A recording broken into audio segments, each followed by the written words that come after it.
Merci de toujours préférer votre Web TV, mesdames et messieurs. Bonsoir, c'est l'heure du journal sur Ezaï TV, dont voici le sommaire.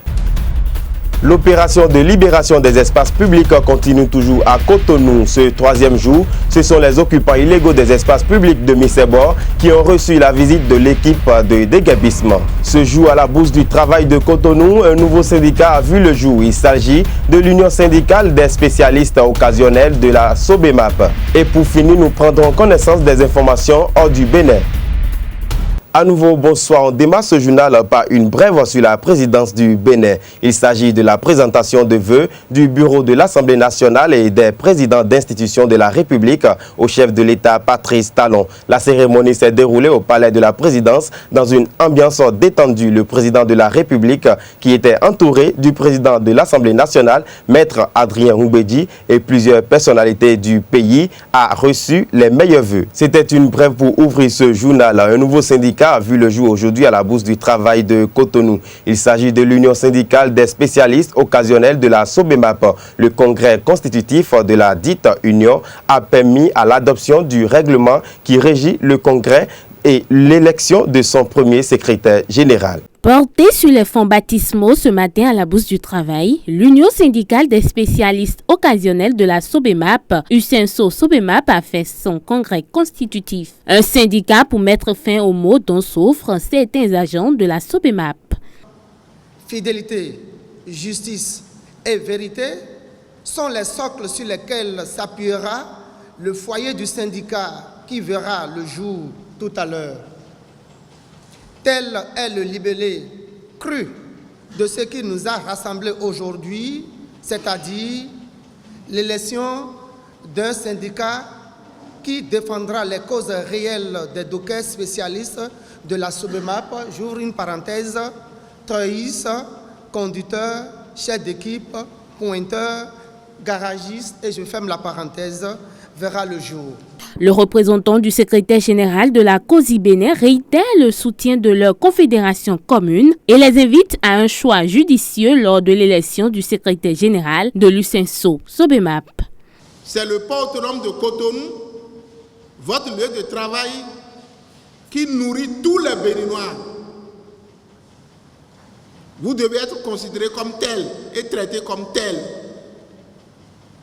Et c'est pourquoi la COSI se choisit volontaire, d'accord de tout point de vue, être votre parrain.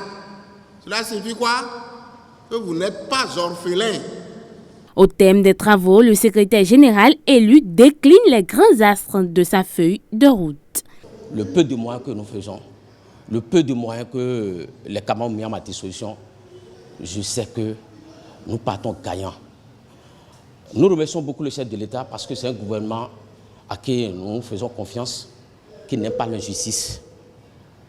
C'est pourquoi, c'est ça qui m'a poussé même, quand les collègues sont venus me voir, j'ai dit bon, le chrono est bien parti. Avec l'équipe actuelle, on peut faire le jeu. Rappelons que c'est la première union syndicale dans l'histoire de la SOBEMAP. L'opération de libération des espaces publics continue toujours à Cotonou. Ce jour, c'est la zone commerciale Missebo qui est visée. Une équipe de la rédaction de Ezaï TV y était pour vivre les conditions de déguerpissement des occupants des espaces publics. Abdelkader Achiro et Tatiana Kpade pour le reportage. La date du vendredi 6 janvier 2017 restera gravée dans la mémoire de certains commerçants de Missebo. En effet, l'opération de libération des domaines publics dans la zone commerciale est entrée dans sa phase répressive ce jour. Si certains citoyens spectateurs, à travers un sourire et des cris de soulagement, saluent l'initiative car pour eux, elle est porteuse de développement, chez d'autres c'est le paradoxe. Les mécontentements sont visibles. À Missebo par endroits, ce sont des pleurs, des lamentations et des désolations. La source de ces mécontentements serait issue des failles de l'opération de marquage des installations érigées sur le domaine public.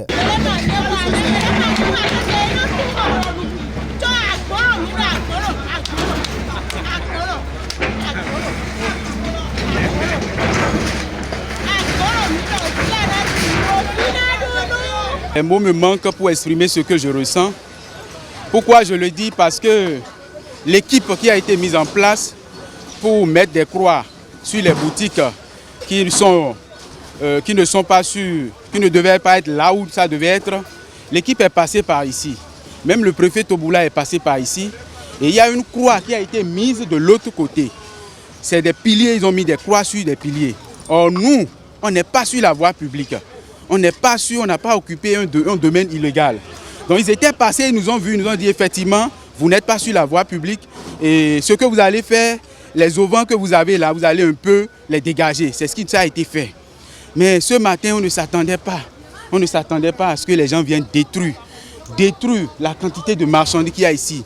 C'est plus de 40 millions que vous voyez ici d'investissement. Il faut avertir. Moi, je n'ai pas été averti. Vous pouvez faire vos investigations dans la zone. On n'a pas eu à tracer de trait ici.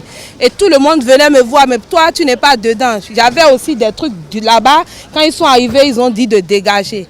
Mais au cours de l'opération, quand ils ont remarqué qu'il y a un changement, ils doivent m'avertir. Me donner serait-ce que 2 heures du temps ou bien une demi-journée pour dégager. J'ai trouvé ça vraiment méchant. Mais ce n'est pas grave. Dieu est au contrôle. À Abomega, tout est rasé. De l'air frais circule, donnant au loin une bonne visibilité sur le carrefour. Toute installation érigée sur le domaine public, à savoir boutiques, escaliers, panneaux publicitaires et passerelles, ont été détruites sans aucune distinction particulière. L'opération s'est déroulée dans un calme pacifique et ludique. Les récalcitrants qui ne croyaient pas à la fermeté de cette décision gouvernementale s'empressent de dégager leur installation avant le passage du bulldozer. Les éléments de la SBE et ceux de la SONEB étaient également de la partie afin de régler tout problème lié aux questions d'eau et d'énergie. Sur les carrefours, les amorces, puisqu'on est sur la voie aménagée, les amorces de voies qui rentrent dans les ruelles, vous allez constater que des gens se sont installés sur ces amorces de voies, empêchant tout naturellement et la circulation piétonne et la circulation automobile éventuellement. Donc c'est ça qu'on est en train de régler pour libérer effectivement au niveau des carrefours qu'il y ait plus de visibilité déjà sur les trottoirs, mais sur les carrefours on rentre légèrement pour permettre de libérer les abords des amorces où des boutiques se sont superposées. Nous ne détruisons pas pour détruire parce qu'il y a eu un certain nombre de cas où des gens peut-être mal avertis, mal informés n'ont pas pris les dispositions à temps, mais on leur a laissé le temps d'évacuer leur magasin avant qu'on ne revienne enlever. À en croire certaines indiscrétions qui ont voulu rester sous anonymat, certaines des baraques qui ont été démolies étaient érigées sur le domaine public depuis plus de 20 ans. Le préfet du département du littoral, Modeste Toboula, accompagné du directeur général de la Société de gestion des marchés autonomes, Armand Gansset, étaient tous deux sur les lieux pour superviser l'opération. Les deux autorités ont rappelé sans cesse aux populations le bien fondé de cette initiative qui n'est rien d'autre que de moderniser la ville de Cotonou, en particulier la zone commerciale, afin d'en faire une référence dans la sous-région. Restons toujours à Missebo pour signaler que le directeur général de la Société de gestion des marchés autonomes a rappelé à ses administrés que la question relative à leur réinstallation est bel et bien prise en compte. On écoute Armand Gansset, directeur général de la SOGEMA. Je crois que d'abord l'opération, c'est une très belle opération. Même les victimes également apprécient la portée de l'opération, le bien fondé donc de l'opération, donc elle est vraiment indispensable. Et les dispositions que nous prenons à la SOGEMA, c'est que nous disposons d'un domaine de 9 hectares qui est prêt donc à accueillir les victimes déjà à partir donc de demain. Donc dès demain, les différentes personnes qui sont touchées par l'opération peuvent passer à la SOGEMA pour se faire inscrire et se voir octroyer un nouveau emplacement sur notre domaine qui est à PK3, un domaine de 9 hectares, bien clôturé. Et là, c'est un marché qui s'anime là-bas. Donc nous avons encore assez d'emplacements pour reloger pas moins de personnes, on peut aller jusqu'à 1000 personnes. Depuis que les travaux préliminaires ont commencé, les travaux relatifs donc, à l'opération de déguerpissement ont commencé, les travaux préliminaires ont commencé, les travaux de marquage ont commencé. Nous avons déjà commencé par informer les uns et les autres comme quoi il y a un emplacement qui est prêt à les accueillir. Donc ce n'est pas maintenant qu'on a mis à leur disposition l'emplacement. Si vous allez là-bas tout de suite, vous verrez qu'il y a déjà des gens qui sont sur l'emplacement. Des gens sont déjà venus s'inscrire à SOGEMA et ils occupent déjà l'emplacement. Maintenant, les derniers sont encore attendus. Si vous allez sur le site tout de suite, vous verrez qu'il y a déjà des hangars, qu'il y a déjà des appartements qui sont déjà érigés sur le site. La condition, c'est d'abord l'inscription à la SOGEMA. Vous faites l'inscription à la SOGEMA et en retour, on vous amène sur le site pour vous montrer votre emplacement selon l'article que vous vendez et vous venez quand même faire les formalités. Ça varie suivant le mètre carré, donc je ne peux pas dire exactement combien chacun va payer. Quelqu'un qui veut occuper peut-être 10 mètres carrés va payer. Seulement que je sais que l'emplacement est disponible. Le préfet du département du littoral, Modeste Oboula, a évoqué au micro de nos reporters les mesures qui seront prises par le gouvernement après le déguerpissement des occupants illégaux des espaces publics. Le programme d'action du gouvernement a prévu en son pilier 3 un certain nombre de réformes, un certain nombre de projets et programmes qui doivent être réalisés. Non seulement dans le secteur primaire, dans le secteur tertiaire, dans le secteur secondaire, mais plus spécifiquement au niveau des services marchands.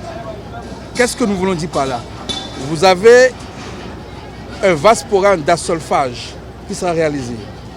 Vous avez un vaste programme d'érection de bâtiments modernes, de magasins modernes, aux standards internationaux qui seront réalisés.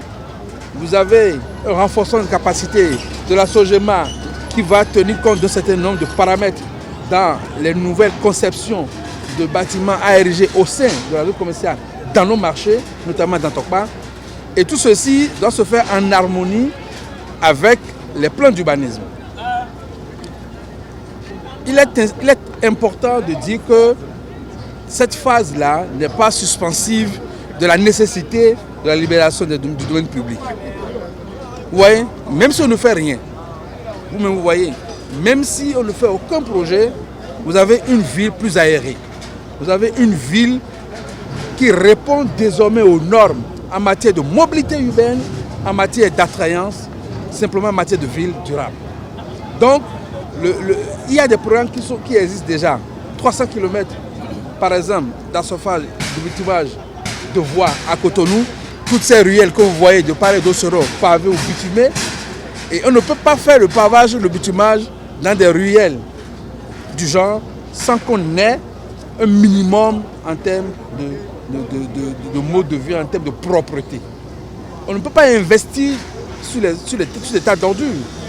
Le gouvernement, au titre de l'année 2017, a déjà mobilisé plus de 2000 milliards disponibles, prêts à être investis. Il nous revient en tant que population de nous apprêter pour recevoir un investissement. Et la meilleure manière de nous apprêter, c'est de balayer, de déblayer, de nettoyer notre environnement immédiat pour permettre aux projets qui seront mis en œuvre d'avoir un cadre relativement sain pour recevoir les infrastructures qui vont y découler. On boucle ce journal par les informations hors de nos frontières que nous propose Aurel Kwasi. Débutons cette page inter par la Côte d'Ivoire. Tension dans le pays, des tirs entendus à Bouaké. Le réveil a été brutal ce vendredi 6 janvier au matin pour les habitants de Bouaké, la deuxième ville de la Côte d'Ivoire qui se trouve au centre du pays. Des tirs ont été entendus dès le milieu de la nuit. Des militaires bloquent depuis le petit matin les accès principaux de la ville. Apparemment, il s'agit de revendications concernant leur salaire. Il règne, selon certains habitants joints par RFI, une certaine inquiétude, mais pour le moment, on n'évoque aucune victime. Au Nigeria, l'armée retrouve une des lycéennes de Chibok enlevée par Boko Haram. La jeune fille, identifiée comme étant Rakia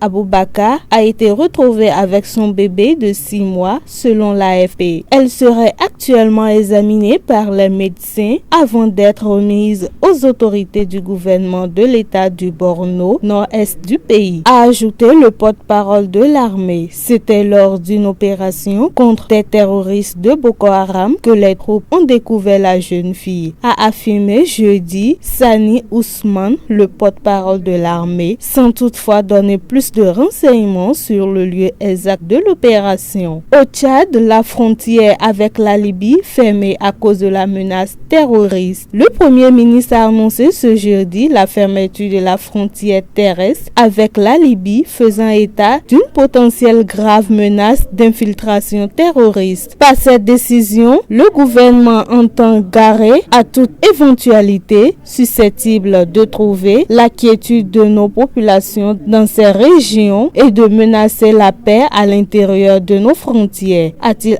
ajouté. Au Ghana, le président sortant John Dramani Mahama appelle ses compatriotes à se rassembler derrière son successeur. Mahama s'est dit heureux de quitter ses fonctions et de laisser son rival de longue date prendre la tête d'une des démocraties les plus stables de l'Afrique. Akufo-Addo, 72 ans, doit être investi président samedi. Mesdames et messieurs, c'est la fin de ce journal. Merci de l'avoir suivi. Restez toujours fidèles à votre site www.ezaitv.com. Bonsoir.